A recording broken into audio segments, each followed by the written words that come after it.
नमस्ते, 안녕하세요. यहाँहरु सबैलाई स्वागत छ। आजको क्लासमा चाहिँ हामी सेकेन्ड च्याप्टरको छङ्बो र मुनुवाको बारेमा पढ्दैछौँ। हाम्रो 2025 देखि चाहिँ जुन EPS topic Korean language book परिवर्तन भएको छ, हाम्रो कोर्स बुक, त्यो कोर्स बुक परिवर्तन भए पछाडिको छङ्बो मुनुवाको बारेमा चाहिँ मैले यसरी चाहिँ भिडियो ल्याइरहेको छु है। जुन छङ्बो मुनुवा भनेको चाहिँ के भन्दाखेरि जानकारी तथा संस्कृति, कोरियाको बारेमा के कस्ता नियमहरू छ त्यसका बारेमा जानकारी र संस्कृति कल्चर इंग्लिशमा भन्दा जुन चाहिँ कोरियामा के कस्तो कल्चरहरू छ त्यसको बारेमा चाहिँ हाम्रो यो छङ्बो मुनुवा भन्ने पार्टमा हामी पढ्नेछौँ। यो भाग चाहिँ अलिकति हाम्रो स्टुडेन्टहरूलाई गाह्रो लाग्छ है। अब यो कल्चर भन्ने कुरा त पहिलादेखि नै चलिआएको कुरा, अहिले पनि चलिरहेको छ र पछि पनि त्यही नै चलिरहन्छ।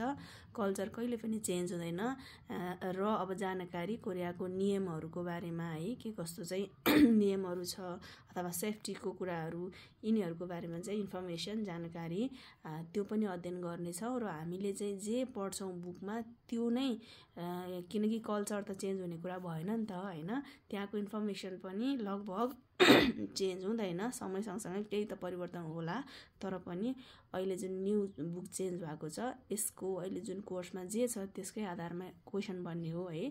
जसले गर्दाखेरि चाहिँ हामीले जे पढ्छौँ त्यही नै इक्जाममा आउने हुँदा चाहिँ एकदमै हामीले यो कल्चर र इन्फर्मेसनको बारेमा राम्रोसँग क्लासमा नै पढेर इक्जाममा गयौँ भनेदेखि तपाईहरुलाई गाह्रो लाग्ने छैन है त। ल आउनुहोस्, आजको यस क्लासमा चाहिँ हामी सेकेन्ड च्याप्टरबाट चाहिँ छङ्बो मुनुवाको पार्ट ल्याएको छु।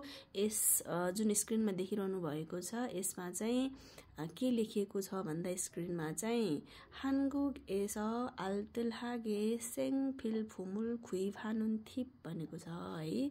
के भन्यो भन्दाखेरि कोरियामा चाहिँ 알뜰하게 भनेको चाहिँ सहुलियत रूपमा अथवा चाहिँ सस्तो रूपमा अथवा मितव्ययी रूपमा भन्न मिल्छ है त।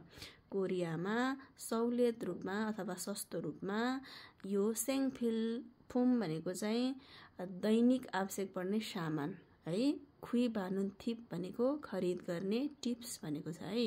भनेको के रहेछ भन्दाखेरि कोरियामा सहुलियत रूपमा दैनिक आवश्यक सामान खरिद गर्ने टिप्स भनेको छ है त। अब तल के लेखेको छ हेर्दै जाउँ। 대형 마트에서는 종종 1+1, 2+1 또는 주말 특가와 같은 할인 행사를 열어 식료품부터 생활용품까지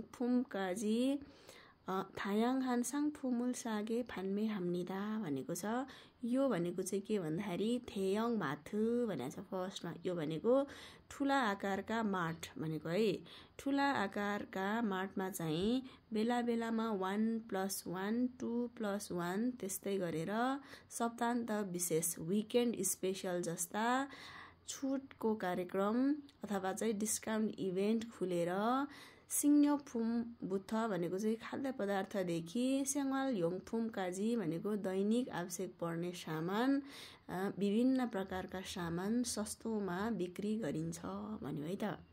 마트에서 나누어 주는 전단지를 통해 할인 상품 및 할인 금액, 추천 상품 등 할인 행사에 대한 정보를 얻을 수 있습니다 भनेको छ।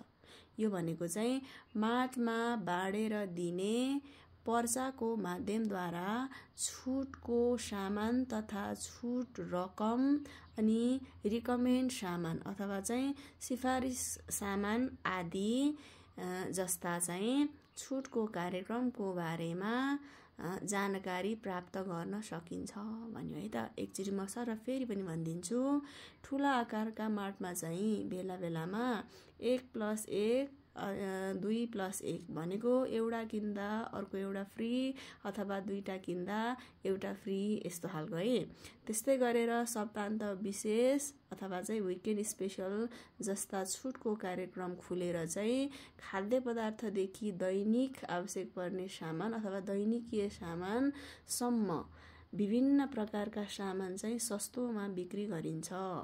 मार्टमा बाँडेर दिने पर्चाको माध्यमद्वारा छुटको सामान तथा छुटको रकम अनि सिफारिस सामान आदि जस्ता आदि छुटका कार्यक्रम को बारेमा चाहिँ जानकारी प्राप्त गर्न सकिन्छ भन्यो है। ल अब हामी दोस्रो लाइनमा जाउँ।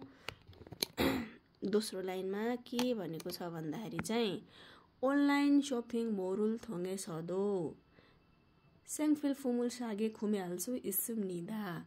अनलाइन सपिङ मलको माध्यमद्वारा पनि दैनिक आवश्यक पर्ने सामान चाहिँ सस्तोमा खरिद गर्न सकिन्छ। 온라인 쇼핑 몰에서는 정기적으로 할인 행사를 하거나 할인 쿠폰을 제공합니다 भनेको छ। यो भनेको चाहिँ के भन्यो भन्दाखेरि अनलाइन सपिङ मलमा चाहिँ नियमित रूपमा छुटको कार्यक्रम गर्ने अथवा छुटको कुपन चाहिँ प्रदान गरिन्छ। 이를 활용하여 특정 상품을 사게 구매하거나 추가 할인을 받을 수 있습니다. यसलाई प्रयोग गरेर विशेष खालको सामानलाई सस्तोमा खरिद गर्ने अथवा छुट थप यो छुगा भनेको थप है, थप छुट पाउन सकिन्छ भन्यो है। यो लाइनलाई म फेरि पनि भनिदिन्छु सुरुदेखि नै। यो सेकेन्ड लाइनलाई अनलाइन सपिङ मलको माध्यमद्वारा पनि यो दैनिक आवश्यक पर्ने सामान सस्तोमा खरिद गर्न सकिन्छ। अनलाइन सपिङ मलमा चाहिँ नियमित रूपमा छुटको कार्यक्रम हुने अथवा छुटको कुपन चाहिँ प्रदान गर्छन्। यसलाई प्रयोग गर्यो भने यस्ता खालका छुटको कुपनहरूलाई चाहिँ प्रयोग गर्यो भनेदेखि अथवा छुटको कार्यक्रमलाई हामीले सदुपयोग गर्यौं भनेदेखि विशेष खालको सामान सस्तोमा खरिद गर्ने अथवा थप छुट चाहिँ पाउन सकिन्छ भनेको छ है त। ल अब जाउँ हामी तेस्रो लाइनमा, यहाँ तल छ।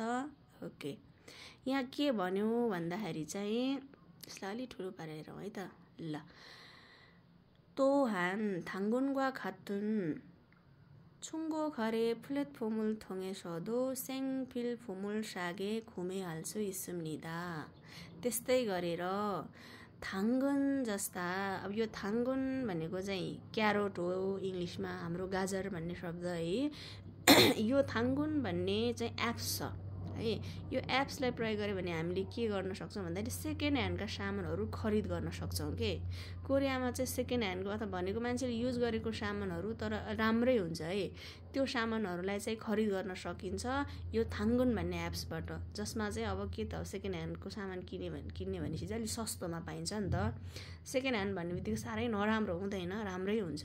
त्यस्ता सामान सस्तोमा किन्न सकिन्छ यो 당근 भन्ने एप्सको बाट है। र यसैको बारेमा दिएको छ, सरसर्ती हेर्दै जाउँ। त्यस्तै गरेर 당근 जस्ता यो सेकेन्ड ह्यान्ड मार्केटको प्लेटफर्मको माध्यमद्वारा पनि दैनिक आवश्यक पर्ने सामान सस्तोमा किन्न सकिन्छ भन्यो है त। 다른 사람들이 더 이상 사용하지 않는 생활용품뿐만 아니라 가전제품, 가구에 이르기까지 다양한 물건을 살 수 있습니다 भन्यो। अरू मान्छेले धेरै प्रयोग नगरेका चाहिँ यो दैनिकीय सामान मात्रै नभइकन यो विद्युतीय, घरायसी विद्युतीय सामान अनि फर्निचरका सामानसम्म विभिन्न प्रकारका सामानलाई किन्न सकिन्छ। 이러한 충고 거래 플랫폼을 통하여 자신이 사용했던 물건을 팔 수도 있습니다 भनेको चाहिँ यस्ता खालका यो प्रयोग गरिएको व्यापार गरिने यो प्लेटफर्मको माध्यमद्वारा चाहिँ आफूले प्रयोग गरेको सामानलाई बेच्न पनि सकिन्छ भन्यो है। त्यसपछि 플랫폼을 통한 중고 거래는 대부분 같은 지역에 사는 사람들 사이에게 직거래로 이루어집니다 भनेछ। यो प्लेटफर्मको माध्यमद्वारा चाहिँ यो सेकेन्ड ह्यान्ड अथवा प्रयोग गरिएको सामानको व्यापार अधिकांश एउटै क्षेत्रमा बसोबास गर्ने मान्छेहरूको बीचमा चाहिँ प्रत्यक्ष व्यापार है, डाइरेक्ट सेल अथवा प्रत्यक्ष व्यापार को रूपमा चाहिँ बनेको हुन्छ भन्यो है। यो थर्ड लाइनलाई म फेरि पनि भनिदिन्छु। त्यस्तो हान भने चाहिँ त्यस्तै गरेर माथि जे भनियो त्यस्तै गरेर थाङ्गुन जस्ता यो प्रयोग गरिएको सामानको व्यापार गर्ने प्लेटफर्मको माध्यमद्वारा पनि दैनिक आवश्यक पर्ने सामानलाई सस्तोमा खरिद गर्न सकिन्छ। अरू मान्छेहरूले धेरै प्रयोग नगरेका यो दैनिकीय सामान मात्र नभइकन यो विद्युतीय जस्तै अब यसमा के पर्छ, टेलिभिजन, वासिङ मेसिन, फ्रिज हैन, अब भ्याक्युम क्लिनरहरू आदि इत्यादि के यस्ता विद्युतीय सामानहरू, त्यस पछाडि फर्निचरका सामान हैन, खाट, पलङ आदि इत्यादि, कुर्सी हैन, यस्ता फर्निचरका सामानहरूसम्म विभिन्न प्रकारका सामानहरू किन्न सकिन्छ भन्यो। यस्ता खालका चाहिँ सेकेन्ड ह्यान्ड मार्केट अथवा सेकेन्ड ह्यान्ड मार्केटको प्लेटफर्मको माध्यमद्वारा आफूले प्रयोग गरेको सामान पनि बेच्न सकिन्छ, सामानलाई बेच्न पनि सकिन्छ। यस्तो प्लेटफर्मको माध्यमद्वारा चाहिँ यो सेकेन्ड ह्यान्ड छुङ्गो खरेनुन भनेको यो यस्तो प्लेटफर्मको माध्यमद्वारा अथवा सेकेन्ड ह्यान्डको व्यापार गर्ने यो जुन प्लेटफर्म छ यो चाहिँ अधिकांश एउटै क्षेत्रमा बसोबास गर्ने मान्छेहरूको बीचमा डाइरेक्ट सेलको रूपमा अथवा चाहिँ प्रत्यक्ष व्यापारको रूपमा चाहिँ भनेको छ है त। ल यो भयो हाम्रो दोस्रो च्याप्टरको चाहिँ छङ्बो मुन्वाको बारेमा। यसमा नर्मल्ली के त अब कोरियामा चाहिँ सस्तो तरिकाले अथवा चाहिँ सुलभ तरिकाले अथवा सहुलियत तरिकाले हैन धेरै फजुल खर्च नगरिकन चाहिँ हामीले कसरी पैसा बचाइकन सामानहरू चाहिँ खरिद गर्न सक्छौं त हो, त्यसको बारेमा चाहिँ टिप्स दिएको छ है। इभेन्टहरू हुन्छ, छुटको कार्यक्रमहरू हुन्छ, अनि सेकेन्ड ह्यान्ड मार्केटबाट किन्न सकिन्छ भन्ने कुराहरू आए। यो चिज अहिले यहाँ जे भन्यो त्यसलाई एकदम याद गर्नु होला र यही च्याप्टरबाट क्वेसन बनेर आयो भने चाहिँ यहाँ जे भन्यो त्यही चिजहरूलाई नै समेटेर आउने हो हैन। हजुरहरूले चाहिँ यसरी अब छङ्बो मुन्वाको पार्टलाई पढेको चाहिँ इक्जाममा जस्ताको जस्तै आउने हुँदा चाहिँ यहाँ पढेको चिजलाई अलिक मनमा राख्नुभयो, ध्यान दिनुभयो भने सिधै 4वटा अप्सनलाई हेरेर चाहिँ हजुरले एन्सर पत्ता लगाउन पनि सक्नुहुन्छ है त। र यो पिक्चर चाहिँ त्यही अघि भनेको छन्दान्जी है, छन्दान्जी भन्ने शब्द छ नि यहाँनिर हेर्नुहोस् है, यहाँ देख्नु भएको छ हैन हो, यो छन्दान्जी यो पर्चा पम्पलेट के जसमा चाहिँ अब सामानको पिक्चर अनि सामानको नाम अनि सामानको प्राइसहरू, त्यस पछाडि डिस्काउन्ट केमा डिस्काउन्टहरू लागेको छ यी चिजहरू देखाउँछ। यो चाहिँ के त छन्दान्जी भन्छ है त। ल आजलाई यति नै गरे, भिडियो लामो भइसक्यो जस्तो लाग्यो, के कस्तो लाग्यो प्रतिक्रिया दिनु होला है त। धन्यवाद।